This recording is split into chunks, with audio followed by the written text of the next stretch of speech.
சரி, okay. Good morning. இன்னைக்கு என்ன டாபிக் பார்க்க போறோம் அப்படின்னு கேட்டீங்கன்னா, யூனிட் 9ல ரிசர்வேஷன் பாலிசி ஆஃப் தமிழ்நாடு. ஓகேங்களா, தமிழ்நாட்டினுடைய இடஒதுக்கீட்டு கொள்கைகள், இந்த டாபிக் தான் பார்த்தீங்கன்னா பார்க்க போறோம் இன்னைக்கு. ஓகேங்களா, சரி, ஓகே. அதுக்கு முன்னாடி பார்த்தீங்கன்னா, ஏன் பார்த்தீங்கன்னா இந்த இடஒதுக்கீடு அப்படிங்கிறது பார்த்தீங்கன்னா அவசியமானதா இருக்கு. இங்கே வந்து பார்த்தீங்கன்னா இடஒதுக்கீட்டை ஆதரிக்கக்கூடியவங்களும் பார்த்தீங்கன்னா இருக்காங்க, இடஒதுக்கீட்டை பார்த்தீங்கன்னா எதிர்க்கக்கூடிய மக்களும் பார்த்தீங்கன்னா இருக்காங்க. எதுக்காக இடஒதுக்கீடு சார் எந்த கண்ட்ரிலையுமே இல்லாதது நம்ம கண்ட்ரிலையும் மட்டும் ஏன் இருக்கு அப்படின்னு கேட்டிங்கன்னா, பிகாஸ் ஆஃப் கேஸ்ட் அப்படிங்கிறது தான். ஓகேங்களா, சாதி, அது தொடர்பான தீண்டாமை, அது தொடர்பான அடக்குமுறை, இதுதான் பார்த்தீங்கன்னா இப்போ இருக்கக்கூடிய இடஒதுக்கீட்டுக்கான காரணம். ஓகேங்களா, இப்போவும் பார்த்தீங்கன்னா எல்லா இடங்கள்லையும் நிறைய இடங்கள்ல பார்த்தீங்கன்னா சாதிய பாகுபாடு, தீண்டாமை இதெல்லாமே இருக்கு. பட் இருந்தாலும் அப்போ மாதிரிலாம் பார்த்தீங்கன்னா இப்போ கிடையாது. ஓகேங்களா, அந்த அளவுக்கு பார்த்தீங்கன்னா தீண்டாமை, சாதி அடக்குமுறை இப்போ வந்து பார்த்தீங்கன்னா அவ்வளோவா பார்த்தீங்கன்னா கிடையாது அப்படின்னு சொல்லலாம். ஏன் அப்படின்னு கேட்டிங்கன்னா, இது ஒரு நவீன உலகம். அந்த பார்த்தீங்கன்னா எல்லாருக்கும் பார்த்தீங்கன்னா ஒருங்கிணைந்த வளர்ச்சியை பார்த்தீங்கன்னா அளிக்கணும் அப்படிங்கிறதுக்காக தான் அரசினுடைய வளங்கள், கல்வி, அரசுல பார்த்தீங்கன்னா வேலை வாய்ப்பு, இது எல்லாமே பார்த்தீங்கன்னா பரவலாக்கப்படணும், சமூகத்தில் இருக்கக்கூடிய அனைத்து தரப்புக்கும் பார்த்தீங்கன்னா பரவலாக்கப்படணும் அப்படிங்கிறதுக்காக தான் பார்த்தீங்கன்னா இடஒதுக்கீடு அப்படின்னு சொல்லி கொடுக்குறாங்க. ஓகேங்களா, குறிப்பா பார்த்தீங்கன்னா எத்தனை வகையான இடஒதுக்கீடு பார்த்தீங்கன்னா கொடுக்குறாங்க அப்படின்னு சொல்லி கேட்டிங்கன்னா, அரசியலமைப்பு தரக்கூடிய இடஒதுக்கீடு சோசியலி பேக்வேர்டு அப்படின்னு பார்த்தீங்கன்னா சொல்லுவாங்க, சமூகத்தில் பின்தங்கியோர். அதுக்கு அடுத்து பார்த்தீங்கன்னா எக்கனாமிக்கலி பேக்வேர்டு, பொருளாதாரத்தில் பின்தங்கியோர். அதுக்கு அடுத்து பார்த்தீங்கன்னா எஜுகேஷனலி பேக்வேர்டு, கல்வியில் பின்தங்கியோர். ஓகேங்களா, ஏன் பார்த்தீங்கன்னா அந்த பின்தங்கியோரை பார்த்தீங்கன்னா அவங்களுக்கு மட்டும் இடஒதுக்கீடு தராங்க அப்படின்னு கேட்டிங்கன்னா, அவங்களையும் பார்த்தீங்கன்னா அவங்களுடைய வாழ்க்கை தரத்தையும் அவங்களுடைய நலனையும், பொருளாதார நலனையும், கல்வி நலனையும் பார்த்தீங்கன்னா மேம்படுத்துறதுக்காக பார்த்தீங்கன்னா அவங்களுக்கும் பார்த்தீங்கன்னா இடஒதுக்கீடு அப்படிங்கிறத பார்த்தீங்கன்னா தராங்க. ஓகேங்களா, சரிங்க சார். இந்த இடஒதுக்கீடு கொடுக்கறதுக்கான காரணங்கள் என்ன சார் அப்படின்னு சொல்லி கேட்டிங்கன்னா, முன்னிலைப்படுத்துதல் அப்படின்னு சொல்லுவாங்க. ஓகேங்களா, அதுக்கு அடுத்து பார்த்தீங்கன்னா பிரதிநிதித்துவம், ரெப்ரசன்டேஷன். அதுக்கு அடுத்து சோசியல் ஜஸ்டிஸ். ஓகேங்களா, சமூக நீதி நிலைநாட்டுறது அப்படின்னு சொல்லுவாங்க. அதுக்கு அடுத்து பார்த்தீங்கன்னா அதிகாரம் அளித்தல். அதாவது பார்த்தீங்கன்னா சாதி அடக்குமுறையினால, தீண்டாமையினால பாதிக்கப்பட்ட, பிற்படுத்தப்பட்ட, தாழ்த்தப்பட்ட, ஒடுக்கப்பட்ட பழங்குடியின மக்களுக்கு பார்த்தீங்கன்னா அவங்களுக்கு கீழே அதிகாரத்தை பார்த்தீங்கன்னா கொடுக்குறது. ஓகேங்களா, அவங்களுக்கும் பார்த்தீங்கன்னா அந்த அதிகாரத்தை பார்த்தீங்கன்னா பகிர்ந்தளிக்கிறது. ஓகேங்களா, அதுக்கு அடுத்தது பார்த்தீங்கன்னா அன்டச்சபிலிட்டி, அபாலிஷன் ஆஃப் அன்டச்சபிலிட்டி, தீண்டாமையை பார்த்தீங்கன்னா ஒழிக்கிறது. ஏன் அப்படி சொல்றோம் அப்படின்னு சொல்லி கேட்டிங்கன்னா, இப்போ வந்து பார்த்தீங்கன்னா உதாரணத்துக்கு பார்த்தீங்கன்னா நாமளே பார்த்தீங்கன்னா நினைச்சு பார்க்கலாம். அதாவது நம்மளுடைய பேரண்ட்ஸு, நம்மளுடைய முன்னோர்கள் காலத்துலையும் இப்போவும் பார்த்தீங்கன்னா எப்படி அந்த சாதிய பாகுபாடு, தீண்டாமைலாம் இருக்கு. அவங்க கொஞ்சம் வந்து பார்த்தீங்கன்னா அதிகமாக அந்த பாகுபாட்டை பார்த்தீங்கன்னா பார்ப்பாங்க. நாம வந்து பார்த்தீங்கன்னா பெருசாக அதை எடுத்துக்க மாட்டோம். ஏன் அப்படின்னு கேட்டிங்கன்னா, எல்லா மக்களும் வாழதான் பார்த்தீங்கன்னா இந்த பூமியில பார்த்தீங்கன்னா இருக்காங்க. ஓகேங்களா, எல்லாருக்கும் சமமான உரிமை பார்த்தீங்கன்னா கிடைக்கணும். இந்த தாக்கம் வந்து பார்த்தீங்கன்னா நம்மளுக்கு இருக்கு. காரணம் பார்த்தீங்கன்னா நாம வந்து பார்த்தீங்கன்னா கல்வி பெற்ற மக்கள். ஓகேங்களா, அதனால பார்த்தீங்கன்னா நம்மளுக்கு வந்து பார்த்தீங்கன்னா நம்ம அவ்வளோவா அதை வந்து பார்த்தீங்கன்னா சாதிகளை பார்த்தீங்கன்னா அவ்வளோவா பார்த்தீங்கன்னா பார்க்கறது இல்லை அப்படின்னு பார்த்தீங்கன்னா சொல்றோம். இப்படி கல்வியில, பொருளாதாரத்துல உயர்ந்த மக்கள்கிட்ட பார்த்தீங்கன்னா அவ்வளவா அந்த தீண்டாமை அப்படிங்கிறது பார்த்தீங்கன்னா இருக்காது அப்படிங்கிறதுனால தான் அப்படி சொல்றாங்க. அதுக்கு அடுத்து பார்த்தீங்கன்னா சமூக சமத்துவம். ஓகேங்களா, அதாவது பார்த்தீங்கன்னா எல்லாரையும் வளர வைக்கிறது. இந்த பின்தங்கியோர், பிற்படுத்தப்பட்டோர் அப்படிங்கிறவங்க அவங்க அதாவது பார்த்தீங்கன்னா பொருளாதார ரீதியில் பின்தங்கியோர் அப்படின்ட்டு இல்லாம எல்லாரையும் பார்த்தீங்கன்னா வளர வைக்கிறது. இதுதான் பார்த்தீங்கன்னா சமூக சமத்துவத்தை பார்த்தீங்கன்னா அடைகிறது. எல்லாரையும் வளர வச்சு சமூக சமத்துவம் அப்படிங்கிற நிலையை அடையிறதுக்காக தான் பார்த்தீங்கன்னா இடஒதுக்கீடு கொடுக்குறாங்க. இதெல்லாம் காரணம் சார், இந்த ஸ்டேஜ்லாம் நம்ம அட்டைன் பண்ணிட்டோமா, நீங்க சொன்னீங்க இந்த காரணத்தெல்லாம் நம்ம அட்டைன் பண்ணிட்டோமா அப்படின்னு கேட்டீங்கன்னா அட்டைன் பண்ணிக்கிட்டே இருக்கோம். ஓகேங்களா, ஏன்னா 2000 ஆண்டுகளா பிற்படுத்தப்பட்டோரா, தீண்டாமைக்கு உட்படுத்தப்பட்டவர்களா, அடக்குமுறைக்கு உட்படுத்தப்பட்டவர்களா இருந்தாங்க. ஓகேங்களா, இப்போ கொடுக்குற 50 ஆண்டுகள்லயே பார்த்தீங்கன்னா எல்லாம் மாறிடுமா சார் அப்படின்னு சொல்லி கேட்டீங்கன்னா இன்னும் சில காலம் பார்த்தீங்கன்னா எடுக்கும். ஓகேங்களா, ஏன் அப்படின்னு சொல்லி கேட்டீங்கன்னா சாதிகள் அப்படிங்கிறது பார்த்தீங்கன்னா ஒருத்தருடைய ஜீன்ல பார்த்தீங்கன்னா இருக்கு. அதெல்லாம் எப்போ பார்த்தீங்கன்னா மறைய ஆரம்பிக்குதோ, எப்போ பார்த்தீங்கன்னா எல்லாரும் பார்த்தீங்கன்னா சமம் தான், எல்லாருக்கும் சமமான உரிமைகள் பார்த்தீங்கன்னா இந்த பூமியில பார்த்தீங்கன்னா இருக்கு அப்படின்னு நினைக்க ஆரம்பிக்கணுமோ அன்னைக்கு தான் பார்த்தீங்கன்னா இதனுடைய எல்லாரும் சமமான வளர்ச்சி அடையும் போது தான் அன்னைக்கு தான் இதனுடைய காரணங்கள் எல்லாமே பார்த்தீங்கன்னா ஒன்னொன்னா ஃபுல்ஃபில் ஆகும் அப்படிங்கிறது பார்த்தீங்கன்னா சொல்லலாம். சரிங்க சார், இதனுடைய எவல்யூஷன் எப்படி இருந்தது, எப்படி இதை தாக்ட் ஃபர்ஸ்ட் பார்த்தீங்கன்னா வந்தது, இது ரெப்ரசன்டேஷன் கொடுக்கணும் அப்படிங்கிற தாக்ட் ஃபர்ஸ்ட் எப்படி வந்தது அப்படிங்கிறத பார்த்தீங்கன்னா நம்ம பார்ப்போம். ஃபர்ஸ்ட் வந்து பார்த்தீங்கன்னா அதுக்கு முன்னாடி இந்த அரசியலமைப்புல இருக்கக்கூடிய இடஒதுக்கீட்டு தொடர்பான சரத்துகள் பார்த்தீங்கன்னா பார்த்துட்டு வந்துடலாம். ஓகேங்களா, ஆர்டிகல் நம்பர் 15ல 4 கல்வியில் இடஒதுக்கீடு. ஓகேங்களா, அதாவது socially economically backward caste and SC ST அவங்களுக்கான எஜுகேஷன்ல அவங்களுக்கான ரிசர்வேஷன். அதுக்கு அடுத்து பார்த்தீங்கன்னா 16ல 4 பார்த்தீங்கன்னா சேம் அந்த கேட்டகரிக்கு பார்த்தீங்கன்னா பொது பணிகள்ல வேலை வாய்ப்பு. ஓகேங்களா, ஜாப்ஸ்ல பப்ளிக் ஜாப்ஸ்ல பார்த்தீங்கன்னா அவங்களுக்கான வேலை வாய்ப்பு கவர்மெண்ட் ஜாப்ஸ்ல. அதுக்கு அடுத்து ஆர்டிகல் நம்பர் 40 இது ரெண்டும் பார்த்தீங்கன்னா ஃபண்டமெண்டல் ரைட்ஸ்ல பார்த்தீங்கன்னா வந்துடும், அடிப்படை உரிமைகள்ல வந்துடும். 46 அப்படிங்கிறது பார்த்தீங்கன்னா டிபிஎஸ்பில வந்துடும், அரசு நெறிமுறை கோட்பாடுல வந்துடும். என்ன சொல்றாங்க அப்படின்னு சொல்லி கேட்டீங்கன்னா எஸ்சி எஸ்டி மற்றும் இதர பிற்படுத்தப்பட்டோரின் கல்வி மற்றும் பொருளாதார நலனை அரசு மேம்படுத்த நடவடிக்கை எடுக்க வேண்டும். டிபிஎஸ்பி அப்படின்னு அது ஒரு அரசு நெறிமுறை கோட்பாடு, அரசு எப்படி செயல்படணும் அப்படிங்கிறதுக்கான ஒரு நெறி வழங்கக்கூடிய கோட்பாடு தான் பாத்தீங்கன்னா டிபிஎஸ்பி அப்படின்னு சொல்றோம். ஓகேங்களா, அதுல 46வது சரத்து என்ன சொல்லுது, இதுல இந்திய அரசியலமைப்புல 46வது சரத்து என்ன சொல்லுது அப்படின்னு சொல்லி கேட்டீங்கன்னா, ஒரு அரசு எஸ்சி எஸ்டி மற்றும் இதர பொருளாதார சமூக ரீதியாக கல்வி ரீதியாக பிற்படுத்தப்பட்டோரை பொருளாதார மற்றும் கல்வி நலனை மேம்படுத்துறதுக்காக பார்த்தீங்கன்னா நடவடிக்கை எடுக்கணும் அப்படின்னு சொல்ற ஆர்டிகல் பார்த்தீங்கன்னா ஆர்டிகல் நம்பர் 46. ஓகேங்களா, சரி ஓகே. அதுக்கு அடுத்தது பார்த்தீங்கன்னா ஆர்டிகல் நம்பர் 243D.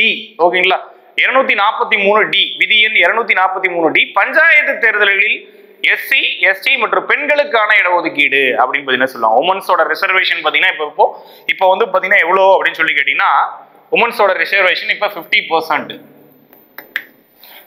ஓகேங்களா, 50% எங்க அப்படின்னா பஞ்சாயத்து எலெக்ஷன்ல. ஓகேங்களா, அதுக்கு அடுத்து ஆர்டிகல் நம்பர் சரத்து 330 மக்களவை லோக்சபால எஸ்சி எஸ்டி பிரிவினருக்கான இடஒதுக்கீடு அப்படின்னு சொல்லுவாங்க. லோக்சபால எஸ்சி மற்றும் எஸ்டி பிரிவினருக்கான இடஒதுக்கீடு நம்ம கான்ஸ்டிடுவன்சி பாக்குறோம் இல்லைங்களா, தனி தொகுதி அப்படின்னு சொல்லிட்டு பாக்குறோம் இல்லைங்களா, அதேதான். எஸ்சி எஸ்டிக்கு உமன்ஸுக்கு கிடையாது. ஓகேங்களா, லோக்சபால பஞ்சாயத்து எலெக்ஷன்ல மட்டும்தான் உமன்ஸுக்கு இடஒதுக்கீடு இருக்கு. லோக்சபா தேர்தல்களில் எஸ்சி எஸ்டி அவர்கள் அந்த பிரிவினை சார்ந்தவர்களுக்கு பாத்தீங்கன்னா இடஒதுக்கீடு கொடுக்குறாங்க. அந்த ஆர்டிகல் பாத்தீங்கன்னா ஆர்டிகல் நம்பர் 330.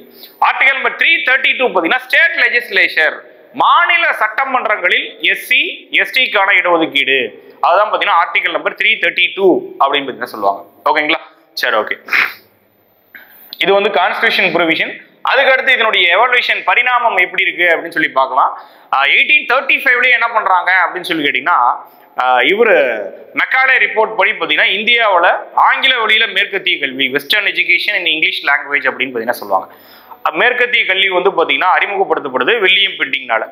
ஆனா பாத்தீங்கன்னா அந்த சேர்க்கை விகிதம் அப்படிங்கிறது பாத்தீங்கன்னா எல்லாருக்கும் பரவலா போய் சேரல. ஓகேங்களா, அதுக்கடுத்து சார்லஸ் வுட் ரிப்போர்ட் 1854 வந்தாலும் சரி இந்த பிற்படுத்தப்பட்ட ஒடுக்கப்பட்ட மக்களுக்கு அந்த கல்வி குறித்தான விழிப்புணர்வு பாத்தீங்கன்னா ஏற்படல.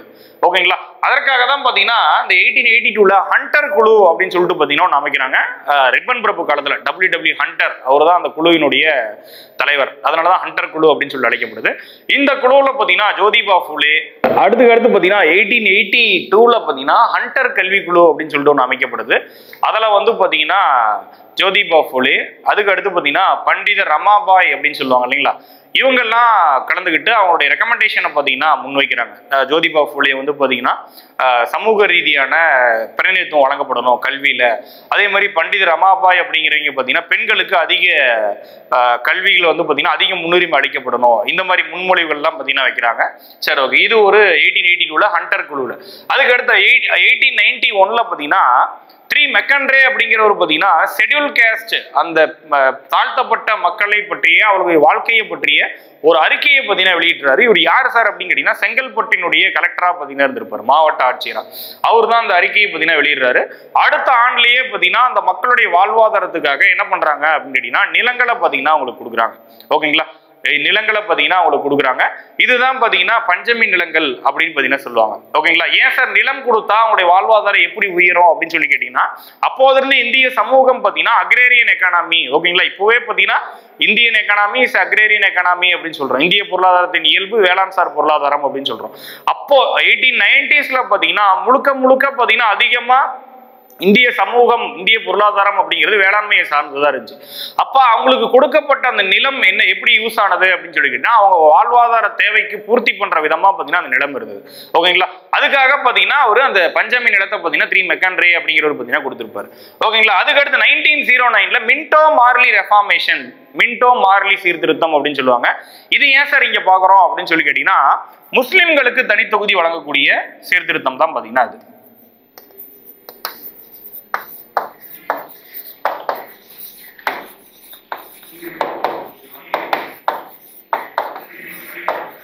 ஓகேங்களா. இதுல வந்து பாத்தீங்கன்னா மின்டோ அப்படின்னு கேட்டீங்கன்னா வைஸ்ராய், மார்லி அப்படின்னு கேட்டீங்கன்னா செக்ரட்டரி ஆஃப் ஸ்டேட்.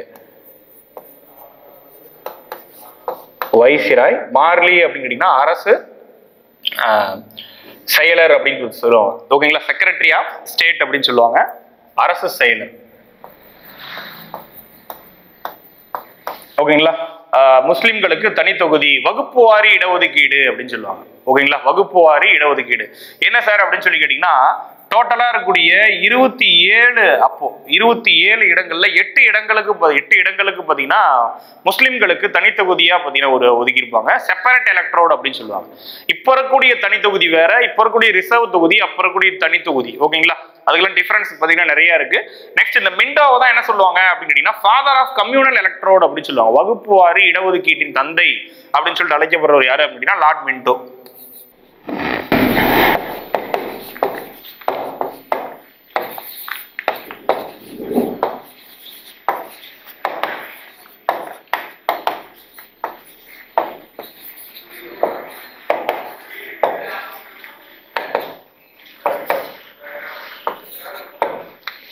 ஓகேங்களா.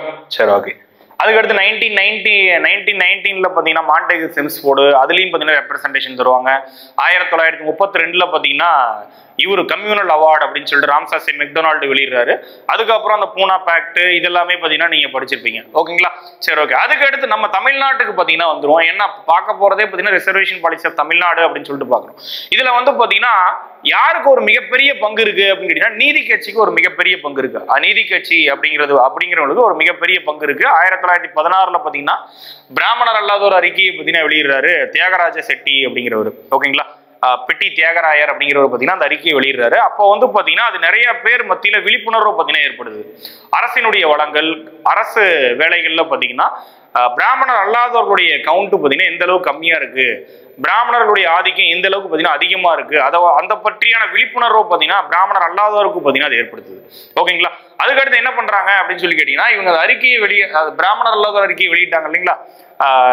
தியாகராயர் பாத்தீங்கன்னா வெளியிடுவாரு தியாகராயர். அதுக்கு அடுத்தது பாத்தீங்கன்னா நடேசனார், அதுக்கு அடுத்து பாத்தீங்கன்னா TM நாயர். இவங்க எல்லாம் சேர்ந்து பாத்தீங்கன்னா ஒரு அமைப்பு உருவாக்குறாங்க. அந்த அமைப்பு பேர் தான் பாத்தீங்கன்னா தென்னிந்திய நல உரிமை சங்கம் அப்படின்னு சொல்லுவாங்க. பின்னால பாத்தீங்கன்னா அது நீதி கட்சி அப்படின்னு சொல்லிட்டு அழைக்கப்படும். இதை பத்தி பாத்தீங்கன்னா யூனிட் 8ல பாத்தீங்கன்னா நீங்க படிப்பீங்க. ஓகேங்களா.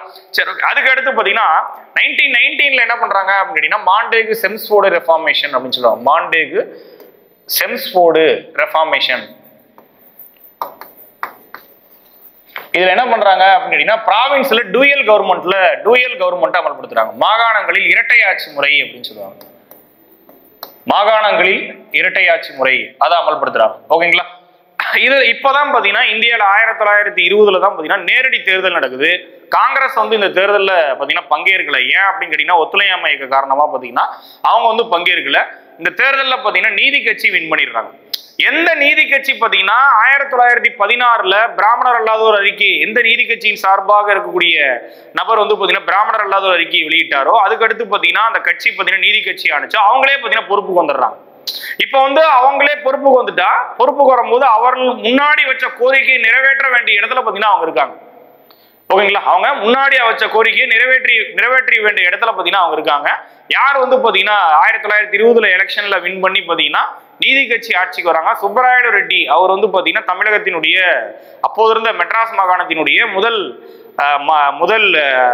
முதலமைச்சரா பாத்தீங்கன்னா பதவி ஏற்கிறார். இது பதவியேற்ற அப்புறம் பாத்தீங்கன்னா 1921, 22 இதுல பாத்தீங்கன்னா 2 அரசாணை கம்யூனல் ஜீவோ பாத்தீங்கன்னா வெளியிடுறாங்க. 7 ஆண்டுகளுக்கு பாத்தீங்கன்னா அந்த வகுப்பு வாரி பிரதிநிதித்துவம் பாத்தீங்கன்னா கொடுக்குறாங்க. ஆனா இதுக்கு முன்னாடி எல்லாம் பாத்தீங்கன்னா இவரு நடேசனார் அப்படிங்கிறவர் எல்லாம் பாத்தீங்கன்னா இந்த இடஒதுக்கீட்டுக்காக பாத்தீங்கன்னா நிறைய போராட்டம் பண்ணிருப்பாரு. நிறைய பிரிட்டிஷ் அதிகாரிகளை சந்திச்சு TM நாயர் எல்லாம் பாத்தீங்கன்னா பிரிட்டன்லயே பாத்தீங்கன்னா அதுக்காக பிரச்சாரம் எல்லாம் பாத்தீங்கன்னா பண்ணிருப்பாங்க. ஓகேங்களா. அந்த அளவுக்கு பாத்தீங்கன்னா 1920 ஆட்சிக்கு வரதுக்கு முன்னாடி பாத்தீங்கன்னா அவங்க வந்து ரிசர்வேஷனுக்காக பாத்தீங்கன்னா ட்ரை பண்ணிருப்பாங்க. அதுக்கடுத்து அவங்க பவருக்கு வந்த அப்புறம் 2 கம்யூனல் ஜீவோ கொண்டு வந்து 7 ஆண்டுகளுக்கு பாத்தீங்கன்னா அந்த ரிசர்வேஷன் நடைமுறையில் இருக்கும் அப்படிங்கிற மாதிரி பாத்தீங்கன்னா கொண்டு வருவாங்க. ஓகேங்களா. முனுசாமி அப்படிங்கிறவர் பாத்தீங்கன்னா அந்த தீர்மானத்தை பாத்தீங்கன்னா நிறைவேற்றிருப்பாரு. அதுக்கு அடுத்து பாத்தீங்கன்னா 1928ல பாத்தீங்கன்னா என்ன ஆகுது அப்படின்னு சொல்லி கேட்டீங்கன்னா இந்த 26லயே பாத்தீங்கன்னா சுப்பராயன் அப்படிங்கிற ஒருத்தர் வந்து அவர் வந்து சுயேட்சையான ஒரு எம்எல்ஏ, அவர் எம்எல்சி, அவர் வந்து என்ன ஆயிடுறாரு அப்படின்னா முதலமைச்சர் ஆயிடுறாரு. ஏன் அப்படின்னு கேட்டீங்கன்னா நீதி கட்சிக்கு அப்ப பெரும்பான்மை இருக்காது. அதுக்கு அடுத்து பாத்தீங்கன்னா சுயராஜ்ய கட்சி அவங்களும் பாத்தீங்கன்னா ஆட்சி அமைச்சிருக்க மாட்டாங்க. அதனால பாத்தீங்கன்னா இவரு வந்து பாத்தீங்கன்னா ஒரு சுயேட்சை பிரதிநிதி முதலமைச்சரா கவர்மெண்ட் ஃபார்ம் பண்ணியிருப்பாரு. அங்க இருந்தவர் தான் யாரு அப்படின்னா முத்தையா அப்படிங்கிறவர். அவர் என்ன பண்றாரு அப்படின்னு சொல்லி கேட்டீங்கன்னா கோட்டா பேஸ்டு ரிசர்வேஷன், கோட்டா முறையிலான இடஒதுக்கீடு இதை வந்து பாத்தீங்கன்னா கொண்டு வராரு. ஓகேங்களா? அப்போ வந்து பாத்தீங்கன்னா கோட்டா முறையிலான இடஒதுக்கீடு கொண்டு வராரு. யாரு அப்படின்னா முத்தையா அப்படிங்கிறவர். இவர் தான் பாத்தீங்கன்னா தமிழ்நாட்டு இடஒதுக்கீட்டு முறையின் தந்தை அப்படின்னு சொல்லிட்டு அழைக்கப்படுறவர் பாத்தீங்கன்னா முத்தையா அப்படிங்கிறவர். அதாவது ஃபாதர் ஆஃப் கம்யூனல் எலக்ட்ரோட் அப்படின்னு சொல்லி கேட்டீங்கன்னா லார்ட் மின்டோ அப்படின்னு சொல்லி பார்த்திருப்போம் 1909. அதாவது தமிழ்நாட்டு இடஒதுக்கீட்டு முறையின் தந்தை அப்படின்னு கேட்டீங்கன்னா முத்தையா அப்படிங்கிறவர். ஓகேங்களா? அப்போ வந்து பாத்தீங்கன்னா அப்போது சுயமரியாதை இயக்கம் 1925 சுயமரியாதை இயக்கத்தை ஸ்டார்ட் பண்றாரு பெரியார் அவர். அவர்லாம் பாத்தீங்கன்னா முத்தையாவை பாத்தீங்கன்னா நல்லா பாராட்டிருப்பாரு. எல்லா குழந்தைகளுக்கும் பாத்தீங்கன்னா இவருடைய பேரை வைங்க அப்படின்லாம் பாத்தீங்கன்னா சொல்லியிருப்பாங்க. அந்த அளவுக்கு பாத்தீங்கன்னா ஒரு மிகச்சிறந்த ஒரு பணியை செஞ்சவர் தான் பாத்தீங்கன்னா முத்தையா அப்படிங்கிறவர். அந்த சுப்பராயன் அவருடைய அமைச்சரவையில இருந்தவர் தான் பாத்தீங்கன்னா அவர். ஓகேங்களா? சரி, ஓகே. அதுக்கடுத்து இந்தியா சுதந்திரம் அடையும் போது தமிழ்நாட்டினுடைய இடஒதுக்கீடு ஓபிசிக்கு எத்தனை % அப்படின்னு சொல்லி கேட்டீங்கன்னா 25%, எஸ்சிக்கு பாத்தீங்கன்னா 15%, டோட்டலா 40% பாத்தீங்கன்னா இருந்தது. இதுதான் சுதந்திரத்துக்கு முன்னாடி தமிழ்நாட்டில் இருந்த இடஒதுக்கீட்டு முறை அப்படிங்கிறது. தமிழ்நாடு சம்பந்தமா பாத்தீங்கன்னா 1891 அந்த 3 மெக்கன்ரே அப்படிங்கிறவர். அதுக்கு அடுத்தது பாத்தீங்கன்னா நீதி கட்சியினுடைய பங்களிப்பு, பிராமணர் அல்லாத ஒரு அறிக்கை, அதுக்கு அடுத்தது பாத்தீங்கன்னா கம்யூனல் ஜீவோ, அதுக்கு அடுத்தது பாத்தீங்கன்னா முத்தையாவோட தீர்மானம். ஓகேங்களா? இது எல்லாமே பாத்தீங்கன்னா சுதந்திரத்துக்கு முன்னாடியான தமிழ்நாட்டினுடைய இடஒதுக்கீட்டு கொள்கைகளை பற்றின தகவல்கள். அதுக்கு அடுத்து பாத்தீங்கன்னா ஆஃப்டர் இண்டிபெண்டன்ஸ் பாருங்க, விடுதலைக்கு அப்புறம் இந்த செண்பகம் துரைராஜன் வழக்கு இது ரொம்ப ரொம்ப முக்கியமான வழக்கு. ஓகேங்களா? இதுல வந்து பாத்தீங்கன்னா நிறைய எக்ஸாம்ல கேட்டிருக்காங்க. ஒன்னு பாத்தீங்கன்னா அந்த கேஸ பேர் கேட்டிருக்காங்க, இன்னொன்னு பாத்தீங்கன்னா 1951 அந்த இயரை பாத்தீங்கன்னா கேட்டிருக்காங்க. ஓகேங்களா? என்ன அப்படின்னு சொல்லிட்டு பார்ப்போம். ஓகேங்களா? செண்பகம் துரைராஜன் அப்படிங்கிறவங்க மெட்ராஸ் ஹைகோர்ட்ல ஒரு கேஸ பாத்தீங்கன்னா ஃபைல் பண்றாங்க. ஏன்னா அப்பதான் பாத்தீங்கன்னா கான்ஸ்டிடியூஷன் வந்து நடைமுறைக்கு வந்துருச்சு. ஓகேங்களா? 1950 பாத்தீங்கன்னா 26 ஜனவரி 1950 என்ன ஆயிடுச்சு அப்படின்னா கான்ஸ்டிடியூஷன் வந்து நடைமுறைக்கு வந்துருச்சு. இந்தியா வந்து குடியரசு நாடா பாத்தீங்கன்னா மாறிடுச்சு. ஓகேங்களா? அப்போ வந்து பாத்தீங்கன்னா செண்பகம் துரைராஜன் அப்படிங்கிறவங்க 1951 ஒரு சுப்ரீம் கோர்ட்ல ஒரு கேஸை ஃபைல் பண்றாங்க. தமிழ்நாட்டில் பின்பற்றக்கூடிய இடஒதுக்கீடு, தமிழ்நாட்டில் பின்பற்றக்கூடிய அந்த இடஒதுக்கீடுனால பாத்தீங்கன்னா என்னால பாத்தீங்கன்னா என்ன பண்ண முடியல அப்படின்னா மருத்துவ இடங்களை பாத்தீங்கன்னா என்னால பெற முடியல. இது இந்த தமிழ்நாட்டில் பின்பற்றக்கூடிய இடஒதுக்கீடு இந்திய அரசியலமைப்புக்கே பாத்தீங்கன்னா எதிராக இருக்கு. குறிப்பா பாத்தீங்கன்னா article number 14, article number 15, article number 16 இதுக்கே பாத்தீங்கன்னா எதிராக இருக்கு அப்படின்னு சொல்லிட்டு ஒரு கேஸை போடுறாங்க. உயர்நீதிமன்றம் என்ன பண்ணுது அப்படின்னு சொல்லி கேட்டீங்கன்னா அந்த இது உண்மைதான், தமிழ்நாட்டினுடைய இடஒதுக்கீடு பாத்தீங்கன்னா இது அரசியலமைப்புக்கு எதிரானது அப்படின்னு சொல்லி கேன்சல் பண்ணிடுறாங்க. இப்போ அடுத்தது பாத்தீங்கன்னா அவங்க மெட்ராஸ் அரசு என்ன பண்றாங்க அப்படின்னா உச்சநீதிமன்றத்துக்கு போகும்போது உச்சநீதிமன்றமும் அதே தீர்ப்பை உறுதி செய்து தமிழ்நாடு ஃபுல்லா பாத்தீங்கன்னா கடுமையான போராட்டங்கள் பாத்தீங்கன்னா வெடிக்க ஆரம்பிக்குது. தந்தை பெரியார் அதுக்கு அப்பதான் பாத்தீங்கன்னா டிஎம்கே எல்லாம் பாத்தீங்கன்னா அப்பதான் ஸ்டார்ட் பண்ணிருப்பாங்க. அவங்களும் பாத்தீங்கன்னா போராட்டங்களை பாத்தீங்கன்னா ஆர்கனைஸ் பண்றாங்க. இதனால பாத்தீங்கன்னா பெரிய போராட்டம் பாத்தீங்கன்னா நடக்குது. ஓகேங்களா? அப்ப வந்து பாத்தீங்கன்னா காமராஜர் அவர் வந்து பாத்தீங்கன்னா ஒரு பெரிய லீடரா இருந்தாரு. அவருடைய பலத்தை யூஸ் பண்ணி, அவருடைய பவரை யூஸ் பண்ணி ஜவஹர்லால் நேரு, அம்பேத்கர் இவருடைய பங்களிப்புனால பாத்தீங்கன்னா இந்திய அரசியலமைப்புலயே பாத்தீங்கன்னா முதல் சட்ட திருத்தம், ஓகேங்களா, ஃபர்ஸ்ட் அமெண்ட்மெண்ட் 1951 தான் பாத்தீங்கன்னா கொண்டு வந்தாங்க. ஆர்டிகல் நம்பர் 15(4), ஆர்டிகல் நம்பர் 16(4) இதை வந்து பாத்தீங்கன்னா நினைச்சாங்க. அதாவது பிற்படுத்தப்பட்டோர், எஸ்சி எஸ்டி அவர்களுடைய நலனுக்காக அரசு வந்து பாத்தீங்கன்னா நடவடிக்கையை மேற்கொள்ளலாம். தட் மீன்ஸ் கல்வி ரீதியா பொதுப்பணி ரீதியா அவங்களுக்கு நடவடிக்கை மேற்கொள்ளலாம் அப்படிங்கிற மாதிரி ஒரு திருத்தம் கொண்டு வந்தாங்க. அதன்படிதான் பாத்தீங்கன்னா தமிழகத்துல பின்பற்றக்கூடிய அந்த இடஒதுக்கீடு முறை அப்படிங்கிறது மீண்டும் பாத்தீங்கன்னா செல்லுபடியானது. ஓகேங்களா? அரசியலமைப்பு அங்கீகாரம் பெற்று பாத்தீங்கன்னா செல்லுபடியானது அப்படின்னு பாத்தீங்கன்னா சொல்லுவாங்க. ஓகேங்களா? இதுக்கு முக்கியமான அமெண்ட்மெண்ட் பாத்தீங்கன்னா இந்த ஃபர்ஸ்ட் அமெண்ட்மெண்ட் 1951. அதாவது பாத்தீங்கன்னா நம்மளுக்கே ஒரு பெருமை என்ன அப்படின்னா இப்ப வர பாத்தீங்கன்னா இவ்வளவு அமெண்ட்மெண்ட் வந்திருக்கலாம். ஓகேங்களா? ஆனா முதல் அமெண்ட்மெண்ட் கொண்டு வந்ததுக்கான காரணம் பாத்தீங்கன்னா நாமளும் அதுல ஒரு காரணம் என்ன அப்படின்னு சொல்லி கேட்டீங்கன்னா செண்பகம் துரைராஜன் வழக்கில் பாத்தீங்கன்னா கேன்சல் பண்ண அந்த இடஒதுக்கீடு முறையை மீண்டும் நம்மளுக்கு வழங்கியது பாத்தீங்கன்னா 1வது சட்ட திருத்தம் 1951. ஓகேங்களா? சரி, ஓகே. அதுக்கு அடுத்தது பாத்தீங்கன்னா ஒன்றிய அரசு என்ன பண்றாங்க அப்படின்னா ஆர்டிகல் நம்பர் 340 படி முதல் பிற்படுத்தப்பட்டோர் நல ஆணையத்தை அமைக்கிறாங்க. யார் தலைமையில அப்படின்னா காக்கா காலேல்கர் தலைமையில. ஓகேங்களா? இவருடைய ரெக்கமெண்டேஷன் எல்லாம் பாத்தீங்கன்னா நிறைய இருக்கும். 3ல தான் பார்த்தீங்கன்னா அமைப்பாங்க. என்ன அப்படின்னு சொல்லி கேட்டீங்கன்னா எல்லா பெண்களையும் பார்த்தீங்கன்னா பிற்படுத்தப்பட்டோர் பட்டியலை இணைக்கணும். இதெல்லாமே பார்த்தீங்கன்னா இவருடைய ரெக்கமெண்டேஷனாக பார்த்தீங்கன்னா இருக்கும். ஆனால் முக்கியமான பிற்படுத்தப்பட்டோர் நல ஆணையம் அப்படின்னு கேட்டீங்கன்னா மண்டல் கமிஷன் தான். ஓகேங்களா? சரி, ஓகே. அதுக்கடுத்து 1951 குமாரசாமி ராஜா இருக்காரு இல்லைங்களா, அவருடைய காலத்தப்போ எவ்வளவு ரிசர்வேஷன் அப்படின்னு கேட்டீங்கன்னா ஓபிசிக்கு 25%, எஸ்சிக்கு 16%, டோட்டலா பார்த்தீங்கன்னா 41%. ஓகேங்களா? இது 1951 அப்போ பார்த்தீங்கன்னா இருக்கக்கூடிய ரிசர்வேஷன் அப்படின்னு சொல்லுவாங்க. அதுக்கு அடுத்து பாருங்க, இப்படியே பார்த்தீங்கன்னா காலம் போயிட்டே இருக்கு. 1971 டிஎம்கே கவர்மெண்ட் கலைஞர் கருணாநிதி தான் பார்த்தீங்கன்னா இப்போ சிஎம்மா இருக்காரு. அவர் என்ன பண்றாரு அப்படின்னு கேட்டீங்கன்னா சட்டநாதன் ஆணையம் அப்படின்னு சொல்லிட்டு பிற்படுத்தப்பட்டோரினுடைய நிலையை குறித்து ஆராயறதுக்காக பார்த்தீங்கன்னா மாநில அளவில் சட்டநாதன் கமிட்டி அப்படின்னு சொல்லிட்டு ஒரு கமிட்டியை போடுறாங்க. அவங்களுடைய ரெக்கமெண்டேஷன் அவங்க அப்போவே அவங்களுடைய ரெக்கமெண்டேஷன் பண்ணியிருப்பாங்க. சிலதை வந்து பார்த்தீங்கன்னா ஏற்று இவங்க என்ன பண்ணியிருப்பாங்க அப்படின்னு சொல்லி கேட்டீங்கன்னா ஓபிசிக்கான இடஒதுக்கீடு 31 பார்த்தீங்கன்னா உயர்த்திருப்பாங்க. எஸ்சிக்கு பார்த்தீங்கன்னா 18% பார்த்தீங்கன்னா இருந்திருக்கும். ஓகேங்களா? அப்போ 49% பார்த்தீங்கன்னா அவரோட டோட்டல் தமிழ்நாட்டோட இடஒதுக்கீடு 49% பார்த்தீங்கன்னா இருக்கும். ஓகேங்களா? அங்க வந்து 15, அதுக்கு அடுத்து 25, 16 இருக்கும். ஓகேங்களா? இங்க வந்து பாத்தீங்கன்னா ஓபிசிக்கு 31, எஸ்சிக்கு பாத்தீங்கன்னா 18% பாத்தீங்கன்னா உயர்த்திருக்காங்க. இதுதான் பாத்தீங்கன்னா 1971 சட்டநாதன் ஆணையம் பரிந்துரையின் அடிப்படையில் கொண்டு வரப்பட்ட இடஒதுக்கீடு. ஓகேங்களா சார்? இதெல்லாமே கம்ப்ளீட்டா அவங்க பரிந்துரையின்படிதான் அப்படின்னு கேட்டீங்கன்னா அவங்களும் பரிந்துரைச்சாங்க. ஓகேங்களா? இன்னும் நிறைய பரிந்துரைகள் இருக்கும். ஆனா சில பரிந்துரைகளை மட்டும் தான் கவர்மெண்ட் பார்த்தீங்கன்னா எடுத்துக்கிட்டாங்க. ஓகேங்களா?